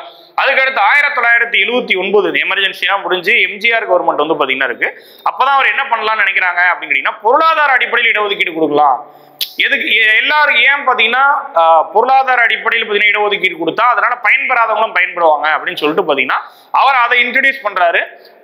9,000 ரூபாய் ஒரு வருடத்துக்கு பாத்தீங்கன்னா 9,000 ரூபாய்க்கு மேல ஏன் பண்றவங்களுக்கு பாத்தீங்கன்னா என்ன கிடையாது அப்படின்னு சொல்லி கேட்டீங்கன்னா அவங்க வந்து பாத்தீங்கன்னா இந்த இடஒதுக்கீடு சலுகையை பெற முடியாது அப்படிங்கிற மாதிரி ஒரு ஜியோ ரிலீஸ் பண்றாங்க. பட் ஏன் பாத்தீங்கன்னா அதை திரும்ப பெறாரு அப்படின்னு கேட்டீங்கன்னா அவருடைய அந்த ஜியோ பாத்தீங்கன்னா தேர்தல் முடிவுல பாத்தீங்கன்னா எதிரொலிக்குது. ஓகேங்களா? கடும் பின்னடைவு பாத்தீங்கன்னா ஏற்படுது. லோக்சபா எலெக்ஷன்ல பாத்தீங்கன்னா அவருக்கு அவர் சார்ந்த ஏடிஎம்கேக்கு பாத்தீங்கன்னா கடும் பின்னடைவு ஏற்படுது. அதுக்கப்புறம் என்ன பண்றாரு அவரு அப்படின்னு சொல்லி கேட்டீங்கன்னா ஏன்னா vote bank OBC vote bank வந்து பாத்தீங்கன்னா அவருக்கு சப்போர்ட்டா இல்லை அப்படிங்கும் போது அவர் என்ன பண்றாரு ஓபிசியோட இடஒதுக்கீடு 31 இருந்து எங்க இன்க்ரீஸ் பண்றாரு அப்படின்னா 50 இன்க்ரீஸ் பண்றாரு. 31 இருந்து 50 இன்க்ரீஸ் பண்றாரு. எஸ்சி எஸ்டிகளுக்கான இடஒதுக்கீடு 18 இன்க்ரீஸ் பண்றாரு. 18 தான். ஓபிசியோட இடஒதுக்கீடு 50 பண்றாரு. எஸ்சி எஸ்டிகளுக்கு 18%. டோட்டலா பாத்தீங்கன்னா 68% பாத்தீங்கன்னா இடஒதுக்கீடு பாத்தீங்கன்னா இருக்கு. ஓகேங்களா? சரி, ஓகே. இவர் ஒரு கமிட்டி அமைச்சிருப்பாரு. எம்ஜிஆர் தலைமையில எம்ஜிஆர் வந்து பாத்தீங்கன்னா ஒரு பிற்படுத்தப்பட்ட நல ஆணையம் அமைச்சிருப்பாரு. அம்பா சங்கர் கமிட்டி அப்படின்னு சொல்லுவாங்க. ஓகேங்களா? கருணாநிதி அவர்களுடைய ஆட்சி காலத்தில் அமைச்சது பாத்தீங்கன்னா அவருடைய ஆட்சி காலத்தில் அமைச்சது பாத்தீங்கன்னா சட்டநாதன் ஆணையம் அப்படின்னு சொல்லுவாங்க. இவருடைய ஆட்சி காலத்தில் அமைச்சது பாத்தீங்கன்னா அம்பா சங்கர் ஆணையம் அப்படின்னு சொல்லுவாங்க. ஓகேங்களா? சரி, ஓகே. அதுக்கு அடுத்தது பாத்தீங்கன்னா 1989 திரும்பவும் பாத்தீங்கன்னா ஒரு 15 ஆண்டுகளுக்கு அப்புறம் பாத்தீங்கன்னா டிஎம்கே பாத்தீங்கன்னா ஆட்சிக்கு வராங்க. அப்போதான் பாத்தீங்கன்னா இந்த 1985, 86 பாத்தீங்கன்னா வட மாவட்டங்கள்ல வன்னியர்களுக்கான இடஒதுக்கீடு அந்த போராட்டம் எல்லாம் பாத்தீங்கன்னா அப்ப நடந்துட்டு இருக்கும். இவங்க ஆட்சிக்கு வரும் போதே பாத்தீங்கன்னா அது ஒரு தேர்தல் வாக்குறுதியா அளிச்சுதான் பாத்தீங்கன்னா டிஎம்கே வந்து ஆட்சிக்கு வந்திருப்பாங்க. அப்ப என்ன பண்றாரு கலைஞர் அப்படின்னு சொல்லி கேட்டீங்கன்னா ஓபிசிக்களுக்கான இடஒதுக்கீடு 50% இருக்கு இல்லைங்களா, அதை 2ஆ பிரிக்கிறாரு. ஓகேங்களா? ஓபிசி பிரிவுல இருந்து 108 சாதிகளை உள்ளடக்கிய எம்பிசி அப்படிங்கிற ஒரு பிரிவு பாத்தீங்கன்னா புதுசா பாத்தீங்கன்னா ஏற்படுத்துறாங்க. அதுக்கு முன்னாடி வர எம்பிசி அப்படிங்கிறது இல்ல. நீ இன்கேஸ் ஒரு யூனியன் கவர்மெண்ட் ஜாப் எழுதினீங்க, யூனியன் கவர்மெண்ட் எக்ஸாம் எழுதினீங்கன்னா கூட ஒரு SSC or UPSC or RRB எழுதினீங்கன்னா கூட ஓபிசி சர்டிஃபிகேட் தான் வேணும். ஏன்னா இங்க நம்ம ஊர்ல மட்டும்தான் என்பிசி, அங்கெல்லாம் பாத்தீங்கன்னா ஓபிசி அப்படிங்கிற சர்டிஃபிகேட் தான் பாத்தீங்கன்னா செல்லுபடியாகும். ஓகேங்களா? இந்த எம்பிசி அப்படிங்கிற பிரிவையே புதுசா பாத்தீங்கன்னா உருவாக்குறாரு. ஓகேங்களா? ஒண்ணுமே இல்ல, அந்த 50 2ஆ பிரிக்கிறார். என்ன அப்படின்னா பிசிக்கு டோட்டலா 30%. ஓகேங்களா? 108 சாதிகளை உள்ளடக்கி எம்பிசி பிரிவுல பாத்தீங்கன்னா இந்த இடஒதுக்கீடுக்காக போராடினாங்க இல்லைங்களா, அவங்களும் அந்த பிரிவுல தான் பாத்தீங்கன்னா வராங்க எம்பிசி பிரிவுல. ஓகேங்களா? 20% பாத்தீங்கன்னா அவங்களுக்கு. ஓகேங்களா? அதுக்கு அடுத்து பாத்தீங்கன்னா எஸ்சிக்கு 18%, எஸ்டிக்கு தனியா ஒரு %. ஓகேங்களா? ஏன்னா அப்பதான் பாத்தீங்கன்னா சுப்ரீம் கோர்ட்டோட வெர்டிக்ட் வந்திருக்கும். அதன்படி பாத்தீங்கன்னா எஸ்டிக்கு வந்து பாத்தீங்கன்னா ஷெட்யூல் ட்ரைப்ஸுக்கு தனியா ஒரு %. இதனால பாத்தீங்கன்னா தமிழ்நாட்டினுடைய இடஒதுக்கீடு 69%. இப்ப இருக்கக்கூடிய தமிழ்நாட்டினுடைய இடஒதுக்கீடு 69% தான். அது பாத்தீங்கன்னா 1989லயே பாத்தீங்கன்னா பிக்ஸ் பண்ணப்பட்டது. ஓகேங்களா? புரியுதுங்களா? சரி, ஓகே. பிசிக்கு 30%, 1989 கிரியேட் பண்ண எம்பிசி பிரிவு 108 சாதிகளை கொண்டு உருவாக்கி இருப்பாங்க. அவங்களுக்கு 20%, எஸ்சிக்கு பார்த்தீங்கன்னா 18%, எஸ்டிக்கு பார்த்தீங்கன்னா 1%. ஓகேங்களா? சரிங்க சார். இப்போ ஏன் சார் நெக்ஸ்ட் ப்ராப்ளம் வருது அப்படின்னு சொல்லிக்கிட்டீங்கன்னா, சரிங்க சார் 69% இடஒதுக்கீடு 1989 கொடுத்துட்டாங்க இல்லைங்களா, அவ்வளவுதானே, இதுக்கு மேல என்ன அப்படின்னு சொல்லி கேட்டீங்கன்னா, இங்கதான் பாத்தீங்கன்னா ஒரு முக்கியமான திருப்பமே பாத்தீங்கன்னா ஏற்படுது. என்ன அப்படின்னு கேட்டீங்கன்னா, அதை எப்படி பார்க்கணும் அப்படின்னு கேட்டீங்கன்னா, மண்டல் கமிஷன் மற்றும் அது தொடர்பான நிகழ்வு அப்படின்னு சொல்லி பிரிச்சு பார்க்கணும். என்ன அப்படின்னு மண்டல் கமிஷன் என்ன சார் அப்படின்னு கேட்டீங்கன்னா, 1978 அதாவது பாத்தீங்கன்னா எமர்ஜென்சி முடிஞ்சு ஃபர்ஸ்ட் நான் காங்கிரஸ் மினிஸ்ட்ரி, காங்கிரஸ் அல்லாத அமைச்சரவை அமைச்சவர் பாத்தீங்கன்னா யாரு அப்படின்னு கேட்டீங்கன்னா மொரார்ஜி தேசாய். ஓகேங்களா? இவர் தான் அந்த அமைச்சரவை, காங்கிரஸ் அல்லாத முதல் அமைச்சரவையை அமைச்சர் மொரார்ஜி தேசாய். அவர் தலைமையிலான அரசு என்ன பண்றாங்க அப்படின்னா, இரண்டாவது பிற்படுத்தப்பட்ட ஒரு நல ஆணையத்தை அமைக்கிறாங்க. யார் தலைமையில அப்படின்னா, பிபி மண்டல் அப்படிங்கிற ஒரு தலைமையில, பிபி மண்டல் அப்படிங்கிற ஒரு தலைமையில இரண்டாவது பிற்படுத்தப்பட்ட ஒரு நல ஆணையத்தை பாத்தீங்கன்னா அமைக்கிறாங்க. அவங்களும் பாத்தீங்கன்னா என்ன பண்றாங்க அப்படின்னு கேட்டீங்கன்னா, கண்ட்ரி ஃபுல்லா பாத்தீங்கன்னா அனலைஸ் பண்ணி பாத்தீங்கன்னா ஒரு ரிப்போர்ட்டை சப்மிட் பண்றாங்க. என்ன சொல்றாங்க அப்படின்னு கேட்டீங்கன்னா, 1931 சாதிவாரி மக்கள் தொகை கணக்கெடுப்பு படி, ஏன்னா 1931 தான் பாத்தீங்கன்னா caste based communal based census பாத்தீங்கன்னா எடுத்திருப்பாங்க. அதுக்கப்புறம் எடுத்தது பாத்தீங்கன்னா 2011 தான் எடுத்திருப்பாங்க. அது ஆனா இன்னும் வெளியே வரல. 1931 கேஸ்ட் பேஸ்ட் சென்சஸ் எடுத்திருப்பாங்க. அதை வச்சு பார்க்கும்போது ஓபிசிகளுடைய விகிதம் அளவு எவ்வளோ அப்படின்னு கேட்டீங்கன்னா 52%. ஓகே, 100%ல 52% ஓபிசி தான் இருக்காங்க. அப்படி 52% மக்கள் தொகைக்கு இருக்கக்கூடிய மக்கள் தொகையை நீங்க தாராளமா எவ்வளவு கொடுக்கலாம், 27% இடஒதுக்கீடு வேலை வாய்ப்புல கொடுக்கலாம் அப்படிங்கிற பரிந்துரையை மண்டல் கமிஷன் பாத்தீங்கன்னா சப்மிட் பண்றாங்க. ஓகேங்களா? மண்டல் கமிஷன் பாத்தீங்கன்னா சப்மிட் பண்றாங்க. பட் அவருடைய பரிந்துரைகள் பாத்தீங்கன்னா உடனே நடைமுறைப்படுத்தப்பட்டதா அப்படின்னு கேட்டீங்கன்னா இல்ல. அதற்கு காரணம் என்ன அப்படின்னு கேட்டீங்கன்னா, மொரார்ஜி தேசாய் வந்து பாத்தீங்கன்னா ஒரு ஆண்டு தான் ஆட்சியில் இருக்காரு. அதுக்கடுத்து வேற பிரதமர் வர்றாரு. அதுக்கடுத்து பாத்தீங்கன்னா இவங்க திரும்ப வந்து இந்திரா காந்தி அவர்கள் பாத்தீங்கன்னா பிரதமரா வந்துடுறாங்க. அவங்க வந்து இந்த பரிந்துரைகளை பாத்தீங்கன்னா ஓரம் போட்டுறாங்க. ஓகேங்களா? அதுக்கடுத்து அவங்க இறந்துடுறாங்க. அதுக்கடுத்து ராஜீவ் காந்தி வராங்க. இதுக்கு அடுத்தது தான் பாத்தீங்கன்னா 1990 விபி சிங் அப்படின்னு சொல்லிட்டு பாத்தீங்கன்னா ஒருத்தர் பிரைம் மினிஸ்டரா வராரு. நிறைய பேருக்கு பாத்தீங்கன்னா இவரை பத்தி தெரியாம இருக்கலாம். பட் ஆனா இனிமேலாவது பாத்தீங்கன்னா இவரை பத்தி தெரிஞ்சுக்கணும். ஓகேங்களா? அப்படிங்கிறது பாத்தீங்கன்னா நம்மளுடைய ஒரு வேண்டுகோள் அப்படின்னு கூட வச்சுக்கலாம். ஏன் அப்படின்னு சொல்லி கேட்டீங்கன்னா, அந்த 27% இடஒதுக்கீடு கொடுத்த மண்டல் கமிஷனுடைய பரிந்துரையை நடைமுறைப்படுத்தியவர் இவர் தலைமையிலான அரசு, விபி சிங் தலைமையிலான அரசு. இன்னமும் பாத்தீங்கன்னா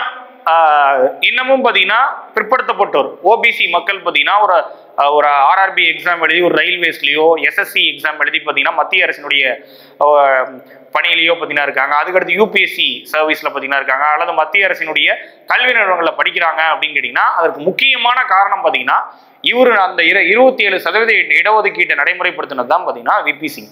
இவர் நடைமுறைப்படுத்தினாலதான் அந்த பலனை வந்து பாத்தீங்கன்னா இப்போ வந்து பாத்தீங்கன்னா ஓபிசி மக்கள் வந்து பாத்தீங்கன்னா என்ன பண்றாங்க அப்படின்னு சொல்லி கேட்டீங்கன்னா உபயோகப்படுத்திக்கிறாங்க. ஓகேங்களா? அதற்கு முக்கியமான காரணம் பாத்தீங்கன்னா விபி சிங். இதை தவிர இவர் பண்ண சாதனை என்ன அப்படின்னு கேட்டீங்கன்னா, இந்திய அரசியலமைப்பினுடைய தந்தை, இந்திய அரசியலமைப்பினுடைய சிற்பி அப்படின்னு சொல்லிட்டு அழைக்கப்படுற அம்பேத்கருக்கு இவர் தலைமையிலான ஆட்சியின் போது தான் பாத்தீங்கன்னா பாரத ரத்னா அவார்டு பாத்தீங்கன்னா கொடுக்கப்பட்டிருக்கும்.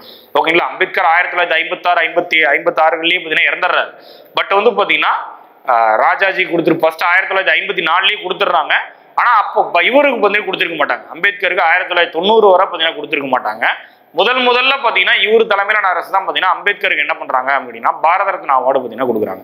ஓகேங்களா? இவருக்கு அம்பேத்கருக்கும் நெல்சன் மண்டேலா இவங்க 2 பேருக்கும் பாத்தீங்கன்னா இவர் தலைமையிலான அரசு 1990 பாத்தீங்கன்னா அந்த அவார்டு பாத்தீங்கன்னா கொடுப்பாங்க. அதே இயரை பாத்தீங்கன்னா சமூக நீதி ஆண்டு அப்படின்னு சொல்லிட்டு பாத்தீங்கன்னா கொண்டாடுவாங்க. ஓகேங்களா? அவருடைய அம்பேத்கருடைய 100வது பிறந்த ஆண்டு கூட பாத்தீங்கன்னா அப்போ வந்திருக்கும். ஓகேங்களா? இதெல்லாம் பாத்தீங்கன்னா அந்த விபி சிங்கை பத்தின இன்ஃபர்மேஷன் இன்னும் நிறைய பாத்தீங்கன்னா அவரை பத்தி தெரிஞ்சுக்கோங்க. ஓகேங்களா? சரி, ஓகே, சரிங்க சார். இந்த 27% இடஒதுக்கீட்டை பரிந்துரைத்தவர் மண்டல் கமிஷன், நடைமுறைப்படுத்தியவர் யாரு அப்படின்னா விபி சிங் அப்படிங்கிறவர். சரிங்க சார், இப்ப என்ன பிரச்சனை அப்படின்னு சொல்லி கேட்டீங்கன்னா, எப்படி சுதந்திரத்துக்கு முன்னாடி இருந்த அந்த 40% இடஒதுக்கீட்டை எதிர்த்து 1951 செண்பகம் துரைராஜன் அப்படிங்கிறவங்க அந்த வழக்கு போட்டாங்களோ, அதே மாதிரிதான் மண்டல் கமிஷனுடைய பரிந்துரைகள் நடைமுறைப்படுத்தப்பட்டதை எதிர்த்து இந்திரா சஹானி அப்படிங்கிறவங்க என்ன பண்றாங்க அப்படின்னு கேட்டீங்கன்னா ஒரு வழக்கை பாத்தீங்கன்னா தொடுக்கிறாங்க. சேம் அதேதான், இவர் இந்த பரிந்துரை பாத்தீங்கன்னா கான்ஸ்டிடியூஷனை வயலேட் பண்ணுது அப்படின்னு சொல்லிட்டு பாத்தீங்கன்னா ஒரு கேஸ் போடுறாங்க. ஆனா சுப்ரீம் கோர்ட் வந்து பாத்தீங்கன்னா இப்ப என்ன சொல்றாங்க அப்படின்னா 27% இடஒதுக்கீடு செல்லும், அந்த இடஒதுக்கீடுக்கு எந்த பாதிப்பும் இல்லை அப்படின்னு சொல்றாங்க. ஓகேங்களா? பட் அப்போ என்ன சொல்லிருப்பாங்க அப்படின்னு கேட்டீங்கன்னா அது அரசியலமைப்புக்கு எதிரானது அப்படின்னு சொல்லிட்டு பாத்தீங்கன்னா கேன்சல் பண்ணிருப்பாங்க. அதனாலதான் பாத்தீங்கன்னா முதல் சட்ட திருத்தம் கொண்டு வராங்க. இப்ப பாத்தீங்கன்னா சுப்ரீம் கோர்ட் என்ன சொல்றாங்க அப்படின்னு கேட்டீங்கன்னா அந்த இடஒதுக்கீடு செல்லும் அப்படின்னு சொல்லியிருக்காங்க. மாறா என்னென்ன சொல்றாங்க அப்படின்னு கேட்டீங்கன்னா இடஒதுக்கீடு 50% மீகாமல் இருக்க வேண்டும். சீலிங் லிமிட், ரிசர்வேஷனுக்கான ஒரு சீலிங் லிமிட்டை பாத்தீங்கன்னா கொடுக்குறாங்க. 50% மேல இருக்கக்கூடாது அப்படின்னு பாத்தீங்கன்னா சொல்றாங்க. அதுக்கு அடுத்தது பாத்தீங்கன்னா கிரீமி லேயர் அப்படிங்கிற வருமான உச்ச வரம்பு நிர்ணயிக்கணும். அதுக்கு மேல போயிட்டாங்க இடஒதுக்கீடுனால பலன் பெறக்கூடாது அப்படிங்கணும் பாத்தீங்கன்னா ரெண்டு விஷயத்த பாத்தீங்கன்னா இந்த இந்திரா சஹானி வழக்குல உச்சநீதிமன்றம் பாத்தீங்கன்னா அறிவிக்குது. ஓகேங்களா, இது வந்து ரொம்ப முக்கியமானது. என்ன அப்படின்னு கேட்டீங்கன்னா ரிசர்வேஷனுக்கான சீலிங் லிமிட், ஓகேங்களா, ரிசர்வேஷன் அதாவது இடஒதுக்கீடுக்கான உச்சவரம்பை நிர்ணயித்த வழக்கு எது அப்படின்னு சொல்லி கேட்பாங்க, அல்லது அதனுடைய ஆண்டு கேட்பாங்க. அதுக்கு அடுத்து பாத்தீங்கன்னா கிரீமி லேயர், ஓகேங்களா, அது வந்து பாத்தீங்கன்னா கேட்பாங்க. இதெல்லாமே பாத்தீங்கன்னா பாலடுக்கு அப்படின்னு பாத்தீங்கன்னா சொல்லுவாங்க. இதெல்லாமே பாத்தீங்கன்னா தெரிஞ்சு வச்சுக்கோங்க, இந்திரா சஹானி கேஸ் தான். சரிங்க சார், இதுக்கும் நம்மளுக்கும் என்ன சார் சம்மதம் அப்படின்னு கேட்டீங்கன்னா 1989 நம்ம 50% இடஒதுக்கீடு நம்மளுக்கு இருக்கு இல்லையா. 1992 இந்த இது பாத்தீங்கன்னா வருது 50% மேல இருக்கக்கூடாது அப்படின்னு சொல்லுது. நம்மளுக்கு 69% இருக்கு 1989. ஓகேங்களா, இப்ப நாம ஒண்ணு கான்ஸ்டிடியூஷன்ல படிக்கிறோம். சுப்ரீம் கோர்ட் என்ன சொல்லுதோ அது இந்திய ஒன்றிய ஆட்சி பகுதி எல்லாத்துக்கும் பொருந்தும் அப்படிங்கிறது. ஆனா இந்த 50% மேல 69% இடஒதுக்கீடு தமிழ்நாட்டில் பின்பற்றப்படுது. கரெக்ட் தானே? அப்ப வந்து பாத்தீங்கன்னா விஜயன் அப்படிங்கிறவர் என்ன பண்றாரு அப்படின்னு சொல்லி கேட்டீங்கன்னா சுப்ரீம் கோர்ட்ல ஒரு வழக்கு தொடர்றாரு. என்ன அப்படின்னு சொல்லி கேட்டீங்கன்னா நீங்க வந்து பாத்தீங்கன்னா இந்திரா சஹானி வழக்குப்படி 50% இடஒதுக்கீடு தான் கொடுக்க சொல்றீங்க. தமிழ்நாட்டில் பாத்தீங்கன்னா 69% இடஒதுக்கீடு பாத்தீங்கன்னா கொடுக்குறாங்க. 50% கீழே தான் பாத்தீங்கன்னா இடஒதுக்கீடு இருக்கணும்னு சொல்றீங்க. 50% மேல இடஒதுக்கீடு இருக்கக்கூடாதுன்னு சொல்றீங்க. ஆனா தமிழ்நாட்டில் 69% இடஒதுக்கீடு பாத்தீங்கன்னா கொடுத்துட்டு இருக்காங்க அப்படின்னு சொல்லும் போது பாத்தீங்கன்னா அப்போது இருந்த கல்வியில சேர்க்கை வந்து பாத்தீங்கன்னா பாதிக்கப்படுது. 50% மேல அந்த எஜுகேஷனல்ல பாத்தீங்கன்னா என்ரோல்மெண்ட் பண்றதை பாத்தீங்கன்னா தடுத்துடுறாங்க. அப்புறம் என்ன பண்றாங்க அப்படின்னு கேட்டீங்கன்னா எப்படி 1951 அந்த செண்பகம் துரைராஜன் கேஸ்ல தமிழ்நாட்டில் பாத்தீங்கன்னா ஒரு போராட்டம் நடைபெற்றதோ அதே மாதிரி சூழ்நிலை பாத்தீங்கன்னா அப்போ ஏற்பட்டது. ஆனா அதை வந்து பாத்தீங்கன்னா மிகவும் சிறப்பாக செயல்படுத்தியவர், மீண்டும் அதை நடைமுறைப்படுத்தியவர் யாரு அப்படின்னு கேட்டீங்கன்னா ஜெயலலிதா அவர்கள். ஓகேங்களா, ராஜீவ்காந்தி மரணத்துக்கு பின்னாடி பாத்தீங்கன்னா இவங்க வந்து ஏடிஎம்கே கவர்மெண்ட் வந்து பாத்தீங்கன்னா ஃபார்ம் பண்றாங்க. அந்த காலத்துல பாத்தீங்கன்னா அவங்க தான் சிஎம் இருக்காங்க. அவங்க என்ன பண்றாங்க அப்படின்னு கேட்டீங்கன்னா ஆர்டிகல் நம்பர் 31C யூஸ் பண்ணி தமிழ்நாட்டில் பின்பற்றக்கூடிய 69% இடஒதுக்கீடு பாத்தீங்கன்னா ரெகனைஸ் பண்றதுக்காக ஒரு மசோதா நிறைவேற்றுறாங்க. மசோதா பேரே பிற்படுத்தப்பட்டோர் SC ST இடஒதுக்கீடு மசோதா. தமிழ்நாடு பிற்படுத்தப்பட்டோர் SC ST இடஒதுக்கீடு மசோதா அப்படிங்கிறது தான் பாத்தீங்கன்னா மசோதாவோட பேரு. அதை நிறைவேற்றி பாத்தீங்கன்னா குடியரசுத் தலைவருக்கு அனுப்புறாங்க. அப்போது அவர்கள் ஒன்றிய அரசினுடைய கூட்டணி ஆட்சியில பாத்தீங்கன்னா இருப்பாங்க. அவருடைய செல்வாக்கை பயன்படுத்தி ஜெயலலிதா அவர்கள் அவருடைய செல்வாக்கை பயன்படுத்தி அவருடைய பவரை பயன்படுத்தி என்ன பண்றாங்க அப்படின்னு கேட்டீங்கன்னா அதற்கு வந்து பாத்தீங்கன்னா குடியரசுத் தலைவர் அனுமதி வாங்கி அதை என்ன பண்றாங்க அப்படின்னா 9ஆம் அட்டவணையில வச்சிடறாங்க. ஏன் சார் 9ஆம் அட்டவணையில வச்சா என்ன அப்படின்னு கேட்டீங்கன்னா நீதிமன்ற தலையீட்டை தவிர்ப்பதற்காக. ஓகேங்களா, நீதிமன்ற தலையீட்டை தவிர்ப்பதற்காக எங்க வைக்கிறாங்க அப்படின்னா 9th ஷெட்யூல்ல பாத்தீங்கன்னா வச்சிடறாங்க. செஞ்ச சாதனைகள்லயே பாத்தீங்கன்னா மிகப்பெரிய சாதனை. ஓகேங்களா, எப்படி பாத்தீங்கன்னா 1வது அமெண்ட்மெண்ட் கிரியேட் பண்ணது ஒரு மிகப்பெரிய சாதனையும், எப்படி பாத்தீங்கன்னா 1989 பாத்தீங்கன்னா கலைஞர் பண்ணது சட்டநாதன் கமிட்டி இதெல்லாமே பாத்தீங்கன்னா ஒரு மிகப்பெரிய சாதனையும், அதே மாதிரிதான் பாத்தீங்கன்னா இந்த ஜெயலலிதா பண்ணது பாத்தீங்கன்னா இந்த ஒரு மிகப்பெரிய சாதனை அது. ஓகேங்களா, அவருடைய பவரை பயன்படுத்தி பாத்தீங்கன்னா 9ஆம் அட்டவணையில பாத்தீங்கன்னா இணைச்சாங்க. ஏன் சார் 9ஆம் அட்டவணை இணைச்சா என்ன ஆகும்? 9ஆம் அட்டவணையில் இருக்கக்கூடிய சில விஷயங்கள்ல நீதிமன்றம் தலையிட முடியாது அப்படிங்கிறது தான் பாத்தீங்கன்னா இது. ஓகேங்களா, அந்த 9ஆம் அட்டவணை எப்ப கிரியேட் பண்ணிருப்பாங்க அப்படின்னா 1வது அமெண்ட்மெண்ட் படி தான் கிரியேட் பண்ணிருப்பாங்க. ஓகேங்களா, சரி ஓகே. அதுக்கு அடுத்தது பாத்தீங்கன்னா 76வது சட்ட திருத்தம் 1994 படி தமிழ்நாட்டில் பின்பற்றக்கூடிய 69% இடஒதுக்கீடு 9ஆம் அட்டவணையில பாத்தீங்கன்னா வைக்கப்பட்டது. ஓகேங்களா, என்ன அமெண்ட்மெண்ட் படி அப்படின்னு கேட்டீங்கன்னா 76வது சட்ட திருத்தம் 1994 படி. இப்ப வந்து பாத்தீங்கன்னா அதுக்கு உரிய சட்ட பாதுகாப்பு கிடைச்சது. ஓகேங்களா, அதுக்கு மிக மிக முக்கியமான காரணம் பாத்தீங்கன்னா ஒரு ஏடிஎம்கே ரூல். அப்போ சிஎம்ஆ இருந்தா ஜெயலலிதா அவர்கள். ஓகேங்களா, ஓகே ஃபைன். அதுக்கு அடுத்தது சார் இப்ப தமிழ்நாட்டில் பின்பற்றக்கூடிய இடஒதுக்கீடு என்ன அப்படின்னா பிசிக்கு 30. இதுல பிசி முஸ்லிம்ஸுக்கு பாத்தீங்கன்னா 3.5 உள்ஒதுக்கீடு பாத்தீங்கன்னா இருக்கு. ஓகேங்களா, 3.5 உள்ஒதுக்கீடு இருக்கு. 2007 பாத்தீங்கன்னா அது கொண்டு வந்திருப்பாரு, கலைஞர் தான் பாத்தீங்கன்னா கொண்டு வந்திருப்பாரு. ஓகேங்களா, பிசி பிரிவுல பிசிஎம்முக்கான உள்ஒதுக்கீடு 3.5%, ரிமைனிங் 26.5 பிசிக்கு. அதுக்கு அடுத்து பாத்தீங்கன்னா எம்பிசிக்கு 20%. அதுல இப்போ வன்னியர்களுக்கு உள்ஒதுக்கீடு கொண்டு வந்தாங்க. 10.5% உள்ளொதுக்கீடு கொண்டு வந்தாங்க. பட் ஆனால் அதை கேன்சல் பண்ணிட்டாங்க. இல்லாத விஷயம் நம்மளுக்கு வேண்டாம். ஓகேங்களா? சரி, ஓகே. அதுக்கு அடுத்து பார்த்தீங்கன்னா எஸ்சிக்கு பார்த்தீங்கன்னா 18%. இதுல எஸ்சி ஏ அவங்களுக்கு பார்த்தீங்கன்னா 3% உள்ளொதுக்கீடு பார்த்தீங்கன்னா அதுவும் கலைஞர் தான் பார்த்தீங்கன்னா கொடுத்தாரு. 2009 பார்த்தீங்கன்னா கொடுத்துருப்பாரு. ஓகேங்களா? சரி, ஓகே. அதுக்கு அடுத்து பார்த்தீங்கன்னா எஸ்டிக்கு 1%, டோட்டலா 69%. இந்த 2 இயர் பார்த்தீங்கன்னா தெரிஞ்சுக்கோங்க. ஓகேங்களா? சரி, ஓகே. அதுக்கு அடுத்து இது வந்து தமிழ்நாட்டில் யூனியன் கவர்மெண்ட்ல பார்த்தீங்கன்னா ஓபிசிகளுக்கு 27%, அந்த விபிசி நடைமுறைப்படுத்தினது தான். அதுக்கடுத்து எஸ்சிக்கு பார்த்தீங்கன்னா 15%, எஸ்டிக்கு பார்த்தீங்கன்னா 7.5%. புதுசா பார்த்தீங்கன்னா இடபிள்யூஎஸ் எக்கனாமிக்கலி வீக்கர் செக்ஷன் அப்படின்னு சொல்லுவாங்க. ஓகேங்களா? அதாவது பொருளாதாரத்தில் பின்தங்கிய உயர் சாதியினருக்கு பார்த்தீங்கன்னா 10%. டோட்டலா பார்த்தீங்கன்னா யூனியன் கவர்மெண்ட்லேயே 59%, 59.5% இடஒதுக்கீடு இருக்கு. இதுவே பார்த்தீங்கன்னா இந்த கேஸே சுப்ரீம் கோர்ட்ல பெண்டிங் இருக்கு. சுப்ரீம் கோர்ட்டே 50% மிகாமல் இருக்கணும்னு சொல்லுது. நீங்களே பார்த்தீங்கன்னா யூனியன் கவர்மெண்ட்டே 59.5% வச்சிருக்கீங்க. அப்படிங்கிறது இந்த கேஸ் வந்து இடபிள்யூஎஸ் கேஸ் இன்னமும் பெண்டிங்ல தான் பார்த்தீங்கன்னா இருக்கு. ஆனா நடைமுறைப்படுத்திட்டு தான் பார்த்தீங்கன்னா இருக்காங்க. அது தொடர்பான விஷயம்லாம் பார்த்தீங்கன்னா உங்களுக்கே தெரியும். இது கொடுத்த அமெண்ட்மெண்ட் பார்த்தீங்கன்னா 103வது அமெண்ட்மெண்ட் 2019 பொருளாதாரத்தில் பின்தங்கிய உயர் சாதியினருக்கு இடஒதுக்கீடு கொடுத்த சட்டத்திருத்தம். எத்தனாவது சட்டத்திருத்தம் அப்படின்னா 103வது சட்டத்திருத்தம் 2019 படி தான் கொடுக்கப்பட்டது. ஓகேங்களா? இது தமிழ்நாட்டில் பின்பற்றக்கூடிய இடஒதுக்கீடு. அதுக்கு அடுத்து பார்த்தீங்கன்னா இது யூனியன் கவர்மெண்ட்ல பின்பற்றக்கூடிய இடஒதுக்கீடு. ஓகேங்களா? சரிங்க சார். அதுக்கு அடுத்து பார்த்தீங்கன்னா 2016 பார்த்தீங்கன்னா மாற்றுத்திறனாளிகளுக்கு பார்த்தீங்கன்னா முன்னாடி 3% பார்த்தீங்கன்னா இருந்திருக்கும். இப்போ வந்து பார்த்தீங்கன்னா 2016 பார்த்தீங்கன்னா இவரு எடப்பாடி பழனிசாமி அவர்கள் சிஎம்ஆ இருக்கும்போது என்ன பண்ணாங்க அப்படின்னா 4% இன்க்ரீஸ் பண்ணாங்க. அதே மாதிரி பார்த்தீங்கன்னா அந்த 2016 தான் பார்த்தீங்கன்னா அந்த 2016 தான் என்ன பண்ணாங்க அப்படின்னு சொல்லி கேட்டீங்கன்னா இது 50% இடஒதுக்கீடு பார்த்தீங்கன்னா கொடுத்தாங்க. ஓகேங்களா? 50% உள்ளாட்சி அமைப்புகள் பெண்களுக்கான 50% இடஒதுக்கீடு நடைமுறைப்படுத்தப்பட்டது பார்த்தீங்கன்னா அப்போதான். ஓகேங்களா? இதோட இயர் 2016 2017 நினைக்கிறேன். ஓகேங்களா? 2017 தான் பார்த்தீங்கன்னா 4% பார்த்தீங்கன்னா கொடுத்துருப்பாங்க. சரி, ஓகே. அதுக்கு அடுத்து இது தொடர்பான கரண்ட் அஃபேர்ஸ் என்ன அப்படின்னு சொல்லி பார்த்தீங்கன்னா மராத்தா கேஸ் அண்டு பார்த்தீங்கன்னா 105வது சட்டத்திருத்தம் 2021 அதை பார்க்கணும். அதுக்கு முன்னாடி இந்த 93வது சட்டத்திருத்தம் 2006 என்ன சார் அப்படின்னு சொல்லி பார்த்துட்டு வந்துடலாம். விபி சிங் கவர்மெண்ட் வந்து பார்த்தீங்கன்னா வேலை வாய்ப்புல 27% இடஒதுக்கீடு பார்த்தீங்கன்னா கொடுத்தாங்க. அந்த 93வது சட்டத்திருத்தம் 2006 பார்த்தீங்கன்னா மத்திய அரசினுடைய கல்வி நிறுவனங்கள்ல 27% இடஒதுக்கீடு பார்த்தீங்கன்னா கொடுத்துருக்காங்க. ஓகேங்களா? 93வது சட்டத்திருத்தம் 2006 படி. அப்பயும் பார்த்தீங்கன்னா மெடிக்கலுக்கு பார்த்தீங்கன்னா கொடுத்துருக்க மாட்டாங்க. இப்போதான் பார்த்தீங்கன்னா டிஎம்கே கவர்மெண்ட் ஆட்சிக்கு வந்து அப்பதான் என்ன பண்ணாங்க அப்படின்னு சொல்லி கேட்டீங்கன்னா அவங்க வந்து பார்த்தீங்கன்னா அந்த உரிமையை வாங்கி கொடுத்துருப்பாங்க. இப்போ ரீசெண்டாக நீங்க படிச்சிருக்கலாம். ஓகேங்களா? மருத்துவ உயர் படிப்புகளில் பார்த்தீங்கன்னா அந்த ரிசர்வேஷனை ஃபாலோ பண்ணிருக்க மாட்டாங்க. அவங்க வந்து சுப்ரீம் கோர்ட்ல கேஸ் போட்டு பார்த்தீங்கன்னா என்ன பண்ணிருப்பாங்க அப்படின்னா அந்த உரிமையை இந்தியா ஃபுல்லா இருக்கக்கூடிய அனைத்து ஓபிசிகளுக்கும் பார்த்தீங்கன்னா அந்த உரிமையை பார்த்தீங்கன்னா கொடுத்துருப்பாங்க. ஓகேங்களா? ஒரு மிகப்பெரிய சாதனை. ஓகேங்களா? அதுக்கு அடுத்தது பார்த்தீங்கன்னா 102வது சட்ட திருத்தம் என்ன அப்படின்னு கேட்டீங்கன்னா 2018 வந்தது. National commission for backward cost, தேசிய பிற்படுத்தப்பட்டோர் ஆணையத்திற்கு பார்த்தீங்கன்னா அரசியலமைப்பு அங்கீகாரம் வழங்கப்பட்டது. ஓகேங்களா? Constitutional status for national commission for backward cost அப்படின்னு சொல்லுவாங்க. ஓகேங்களா? இதனுடைய ஆணையம் பிற்படுத்தப்பட்டோர் ஆணையம், பழங்குடியின ஆணையம், தாழ்த்தப்பட்டோர் ஆணையம் இதெல்லாம் பார்த்தீங்கன்னா எப்போ ஆரம்பிச்சாங்க இதெல்லாமே பார்த்தீங்கன்னா உங்களுக்கு தெரியும். என்ன sir national backward commission for backward caste ஆரம்பிச்சதெல்லாம் முன்னாடியே ஆரம்பிச்சிருவாங்க. பட் இதுக்கு அரசியலமைப்பு அங்கீகாரம் கொடுத்தது பார்த்தீங்கன்னா 102வது சட்ட திருத்தம் 2018 அரசியலமைப்பு அங்கீகாரம்னா என்ன சார் அப்படின்னு கேட்டீங்கன்னா இந்திய அரசியலமைப்புல இது தொடர்பான ஆர்டிகல் பார்த்தீங்கன்னா இருக்கும். அதுதான் அரசியலமைப்பு அங்கீகாரம்.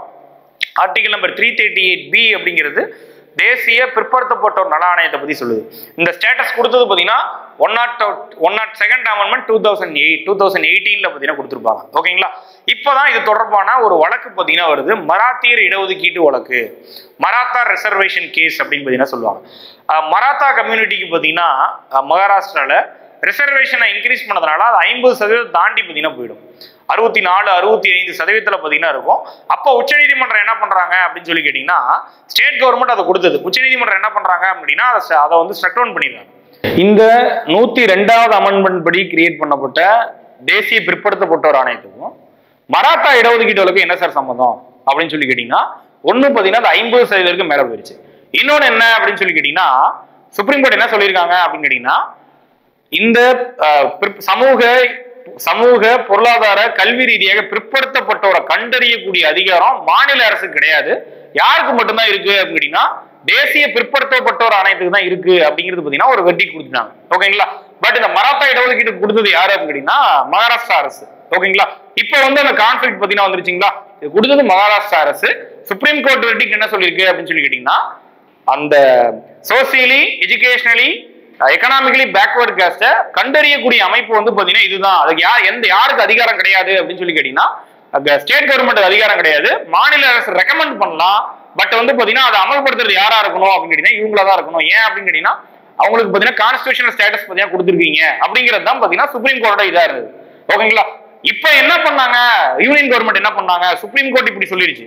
உதாரணத்துக்கு பாத்தீங்கன்னா டெல்லியில இருந்துட்டு ஒரு அமைப்பு பாத்தீங்கன்னா இந்த மாநிலத்துல இவங்க பிற்படுத்தப்பட்டோர் ஆணையம் அப்படின்னு சொல்லி பிற்படுத்தப்பட்ட குழு சாதி அப்படின்னு சொல்லிட்டு அவங்களால பாத்தீங்கன்னா ஃபைன் பண்றது பாத்தீங்கன்னா கொஞ்சம் சிரமமான விஷயம். கம்பேர் டு அது மாநில அரசுக்கு தான் தெரியும் யார் பாத்தீங்கன்னா சமூக ரீதியா பிற்படுத்தப்பட்டோர், யார் வந்து பாத்தீங்கன்னா பொருளாதார ரீதியா பிற்படுத்தப்பட்டோர், யார் வந்து பாத்தீங்கன்னா கல்வி ரீதியா பிற்படுத்தப்பட்டோர் அப்படின்னு மாநில அரசுக்கு தான் தெரியும்.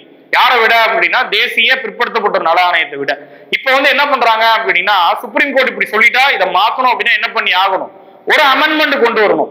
எப்படி பாத்தீங்கன்னா செண்பகம் துரைராஜன் கேஸ்ல சுப்ரீம் கோர்ட் சொன்ன அந்த தீர்ப்புக்கு எதிராக பாத்தீங்கன்னா ஒரு அமெண்ட்மெண்ட் கொண்டு வந்து தமிழ்நாட்டில் பின்பற்றப்பட்ட அந்த இடஒதுக்கீட்டை மீண்டும் நடைமுறைப்படுத்தினாங்களோ அதே மாதிரி சமூக ரீதியா பொருளாதார ரீதியா கல்வி ரீதியா பிற்படுத்தப்பட்டோர் அடையாளம் காணக்கூடிய உரிமையை மாநில அரசுக்கே திரும்ப வழங்கியது பாத்தீங்கன்னா இந்த சட்ட திருத்தம் 105வது சட்ட திருத்தம் 2021. ஓகேங்களா? யூனியன் கவர்மெண்ட் என்ன பண்ணாங்க, இந்த சட்ட திருத்தத்தை ஏற்றி the restore the power of state government to recognize socially, educationally, economically backward castes அப்படின்னு சொல்லுவாங்க. ஓகேங்களா? அதை கண்டறியக்கூடிய மாநில அரசினுடைய உரிமையை மீண்டும் பாத்தீங்கன்னா நிலைநாட்டியது அப்படின்னு பாத்தீங்கன்னா சொல்லலாம். ஓகேங்களா? இப்ப வந்து பாத்தீங்கன்னா நீங்க கரெக்டா இது பண்ணி பாத்தீங்கன்னா தெரியும் 102வது அமெண்ட்மெண்ட் படி கிரியேட் பண்ணப்பட்ட கான்ஸ்டிடியூஷனல் ஸ்டேட்டஸ் அரசியலமைப்பு ரீதியான அங்கீகாரம் கொடுக்கப்பட்ட தேசிய பிற்படுத்தப்பட்டோர் ஆணையம், அது தொடர்பா மராத்தியர் இடஒதுக்கீட்டு வழக்கு, அது மராத்தியர் இடஒதுக்கீட்டு வழக்க சுப்ரீம் கோர்ட் ஏன் கேன்சல் பண்ணாங்க அப்படின்னா அந்த அதிகாரம் இவங்களுக்கு தான் இருக்கு, மாநில அரசுக்கு இல்ல அப்படின்னு பாத்தீங்கன்னா சொன்னாங்க. அதை திரும்பவும் மாநில அரசுக்கே வழங்கினது பாத்தீங்கன்னா 105வது சட்ட திருத்தம் 2021. ஓகேங்களா? இதுதான் இப்போது இருக்கக்கூடிய வரை பாத்தீங்கன்னா ரிசர்வேஷன்ல நீங்க தெரிஞ்சுக்க வேண்டியது. ஓகேங்களா? சரிங்க சார். சரி, ஓகே, தேங்க்யூ சோ மச்.